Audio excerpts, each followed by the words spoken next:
Good morning, Paul Georgie from Allendale. It's April 1st, Tuesday morning, and the grain markets, corn, soybeans especially, are stronger, again on fund buying, short covering, and some technical buying as well. So follow through from yesterday after the huge trading range that we've seen in most grain commodities yesterday.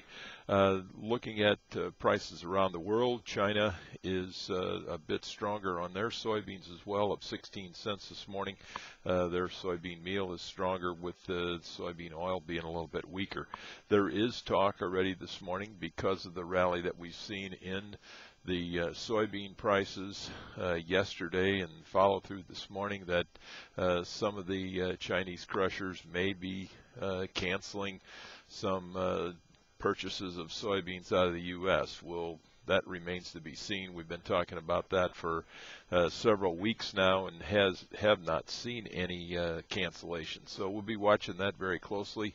Just to give you a recap on how many beans have been sold, we had export shipments yesterday, and with the total amount of beans sold, we are looking at only about 1.4 million tons of soybeans left to be shipped out of the U.S. This marketing year to meet the USDA's projections on their March supply-demand report. So again, assuming we'll need to make some adjustments there, either by imports or by some cancellations in order to meet their projections. The other news is the planted acres numbers from yesterday. A lot of talk about that and trying to calculate the ending stocks for corn. Some and many traders actually are looking and expecting that we could see some increased production versus what the USDA had for corn yesterday. 9 out of the last 10 years we have seen an increase in corn planted acres by the time the final number is released in June. So we'll be monitoring that very closely. The stocks numbers, really a key number there. In soybeans, majority of the soybean supplies left here in the U.S. is in commercial hands. Very small amount left on farm. However, on the other hand, corn is filling the bins of the on-farm storage, as that number was a lot higher than what is normal for on-farm for farmers to be holding at this time of year. So definitely creates some potential volatility as we go forward. The biggest focus, I think, however, will be the weather as we go forward. Now that the USDA reports are out of the way, we're going to be focusing on late planting. We've got some planting reports in already out of the southern states, Louisiana, Georgia. Those states are running behind normal for this time of year.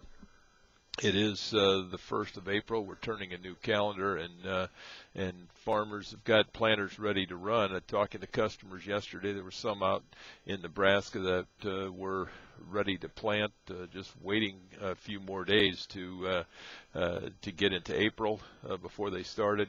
We've heard of some planting being done down in southern Illinois and Indiana already here in the last few days. So the planters are ready to roll, and whenever the temperatures and field conditions allow, they will be back in the fields hitting it hard. So wheat conditions report yesterday was out for Kansas, Oklahoma, and Texas.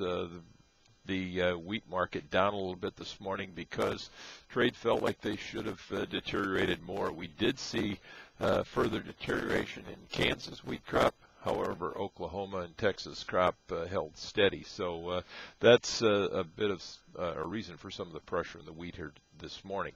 In the livestock trade, cutout values for pork was up yesterday, 126. We're seeing some recovery there after the surprise of the hogs and pigs report, the liquidation by some. The feeling is because of the PED, the USDA did not adjust all the numbers as they should have. So still looking for some further deterioration and tightness in supply of market-ready hogs. That's providing an underlying support to the pork complex. In the cattle complex, however, we're seeing some weakness this morning. The cutout values continue to weaken. Choice was down 67, Select down 233. The feeling is that the packers are going to be pulling contract cattle this week, so they're not going to be as aggressive buyers, and the cash market could trade steady to $2 lower this week.